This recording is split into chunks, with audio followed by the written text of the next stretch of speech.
Year honours के बच्चों, आज फिर से हम एक नए वीडियो पर आ गए हैं।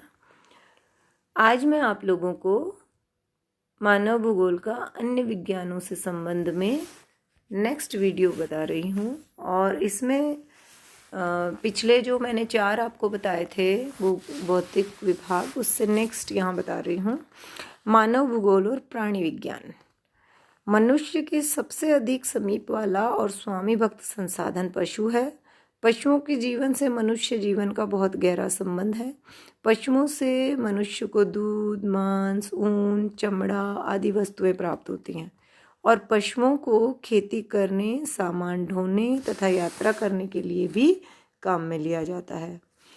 इसके अतिरिक्त जैसे कि आप देखेंगे कि कुत्ता होता है, पशु, और ये अपने सहचर के रूप में पाला जाता है।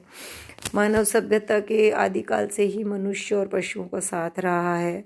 दूध वाले पशु घर में आर्थिक आधार पर भी और घर की ज़रूरतों के लिए भी पाले जाते हैं। गाय, भैंस, बकरी आर्थिक जीवोपार्जन के अलावा मनुष्य के सामाजिक और सांस्कृतिक क्षेत्रों में भी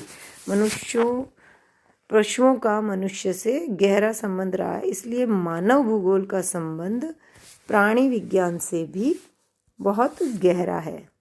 अब मानव भूगोल और जल विज्ञान या समुद्र विज्ञान, जल विज्ञान तथा समुद्र विज्ञान। प्राकृतिक संसाधनों में जल का महत्व मनुष्यों के केवल पानी पीने से ही संबंध नहीं है, बल्कि सिंचाई, जल विद्युत उत्पादन इत्यादि भी जल पर ही निर्भर है। मानव सभ्यताओं का जितना भी विकास हुआ है वो नदियों और झीलों के किनारे हुआ है। इसलिए संसार के जितने भी बड़े बड़े महानगर हैं, ज़्यादातर आप देखेंगे तो वो नदियों के तट के समीप हैं।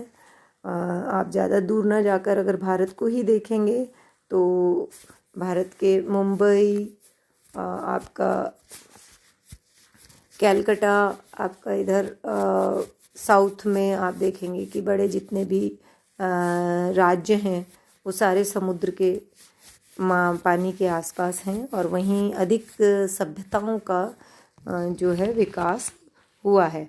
तो संसार के बड़े बड़े महानगर नदियों के तट के समीप हैं और झीलों, नदी के तटों या समुद्री तटों पर बसे हुए हैं। नदियाँ, झीलें और सागर परिवहन का महत्वपूर्ण साधन है। इनका अध्ययन भी मानव भूगोल में किया जाता है।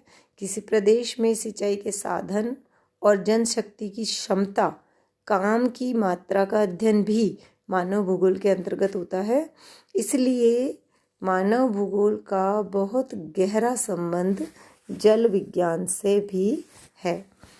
अब समुद्र तटों और बंदरगाहों का महत्व देखा जाए तो समुद्री परिवहन, व्यापार, ये तो अब सभी जानते हैं कि जितना भी जल परिवहन है वो आपका समुद्री जहाँ भी तटीय क्षेत्र ज़्यादा हैं उन एरियाज़ में ज़्यादा अच्छे से होता है।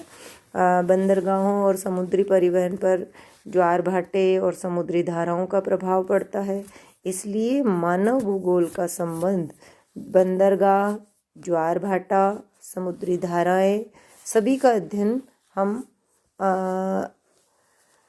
मानव भूगोल के अंतर्गत करेंगे और करते हैं। दूसरा, मछली उत्पादन भी आपके समुद्री क्षेत्रों में होता है। तो यहाँ सब में जहाँ भी हम मानव पढ़ेंगे तो तटीय क्षेत्र पढ़ेंगे और तटीय क्षेत्र पढ़ेंगे तो तटीय क्षेत्रों की जितनी भी समस्याएं हैं उनके बारे में भी हम पढ़ेंगे। फिर मानव भूगोल और गणित। मानव भूगोल में विभिन्न प्रदेशों का जो अध्ययन होता है वो ज्यामितीय स्थिति, उसकी जियोमेट्रिकल पोजीशन जो होती है उस आधार पर पृथ्वी को जानना होता है। तो हम इसको अक्षांशों और देशांतरों के द्वारा व्यक्त करते हैं और अक्षांश और देशांतरों को निकालने के लिए जो विधियां काम में ली गई वो सारी आपकी गणितीय विधियां थी। और इसके अतिरिक्त उन प्रदेशों की भौगोलिक स्थिति, दूसरा उनका क्षेत्रफल, फिर उनकी आकृति। यदि हम जैसे बात करते हैं कि किस तरह की आकृति किसी देश की है। तो यदि हम ज़्यादा दूर ना जाकर राजस्थान की बात करें तो राजस्थान का मानचित्र यदि आप लोगों ने ध्यान से देखा है तो वो चतुर्भुजाकार है, यानी एक चतुर्भुज बनाता है। तो ये सारी चीज़ें भी गणित से ही संबंधित है। और क्षेत्रफल यदि निकालना हो तो लंबाई इंटू चौड़ाई करके आप निकालते हैं। तो इन सभी तत्वों का प्रभाव जो है वो मानवीय विकास पर होता है, और इन तत्वों का अध्ययन गणित के अंतर्गत होने के कारण मानव भूगोल का गणित के साथ भी संबंध रहता है। मानव भूगोल में विभिन्न प्रदेशों के संसाधनों का मूल्यांकन, यानी कितनी मात्रा में है, कितनी मात्रा में निकाले जा रहे हैं, कितना आपका उत्पादन हो रहा है, इन सब का भी गणित के आधार पर ही होता है।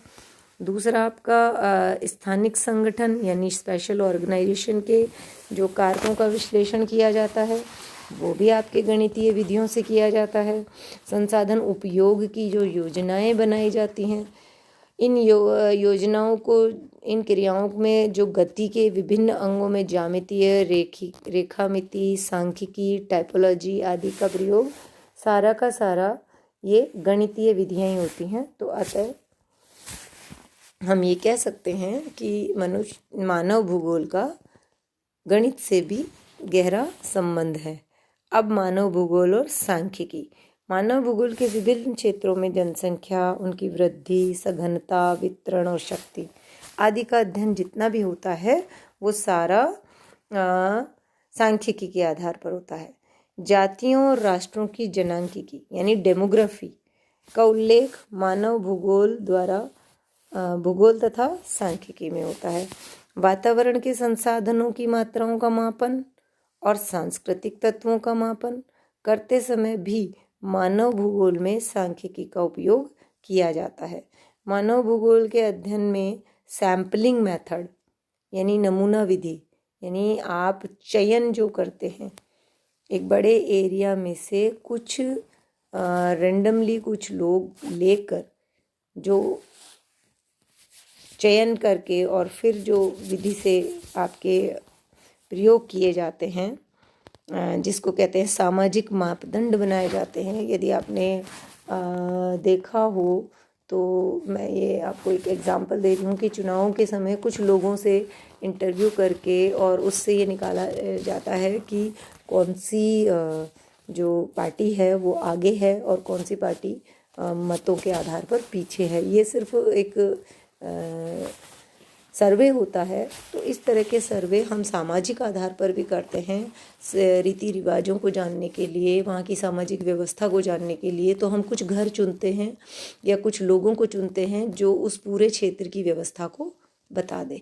तो इसको सैम्पलिंग मेथड कहते हैं, जिसमें कुछ तो ये सांख्यिकी का है। तो मानव भूगोल का संबंध सांख्यिकी से भी बहुत अधिक रहता है, और ये सारे प्रयोग जो हैं वो सांख्यिकी के अंग हैं। यानी जो रैंडम सर्वे जिसकी मैं बात कर रही हूँ कि जिस तरह से यदि आपको पूरे राजस्थान के बारे में जानना है तो पूरे राजस्थान में आप प्रत्येक ज़िले में कुछ ऐसे क्षेत्र चुनेंगे जिसमें आपको, यदि आप वहाँ की संस्कृति के बारे में जान रहे हैं तो आप किस तरह से चुनेंगे कि पहले आप जैसे मत्स्य क्षेत्र चुनेंगे जहाँ आपका अलवर, भरतपुर, ये सारा एरिया आ जाएगा, धौलपुर। अगर आपको शेखावाटी के बारे में चुनना है तो आप सीकर, झुंझुनू, चूरू उधर देखेंगे। अगर आपको मेवाड़ी संस्कृति जाननी है तो आप चित्तौड़गढ़ और उधर जाएंगे, है ना। तो इस तरह से जब आपको इस तरह की सैम्पलिंग करके अध्ययन करना होता है तो मानव भूगोल में सांख्यिकी बहुत अधिक महत्वपूर्ण होती है, और सांख्यिकी के आधार पर आप बहुत सारे सर्वे करके मानव भूगोल का अध्ययन कर सकते हैं। तो ये प्रयोग जो होते हैं ये सांख्यिकी के अंग हैं। मानव भूगोल में मानचित्रों तथा रेखा चित्रों और ग्राफ को बनाने के लिए कार्टोग्राफी, यानी आपके जितने भी मानचित्र बनते हैं उनमें बाउंड्रीज, अंदर जिलों की बाउंड्री, और फिर उन जिलों में या उन जिलों के छोटे एरियाज़ में अगर आपको किसी भी चीज़ का घनत्व दिखाना है, चाहे वो फसल उत्पादन दिखाना हो, चाहे वो जनसंख्या का घनत्व दिखाना हो, तो वो सारा आप किसी न किसी सांख्यिकीय विधि के द्वारा ही दिखा सकते हैं। तो आपके ग्राफों को बनाने में सांख्यिकीय विधियों का प्रयोग किया जाता है, इसलिए मानव भूगोल का सांख्यिकीय से भी बहुत घनिष्ठ संबंध होता है। तो ये आपके यहाँ पर मैं समाप्त कर रही हूँ। अब तीसरे वीडियो में मैं फिर आपको कुछ अन्य विज्ञानों से मानव भूगोल के संबंध के बारे में बताऊंगी। धन्यवाद।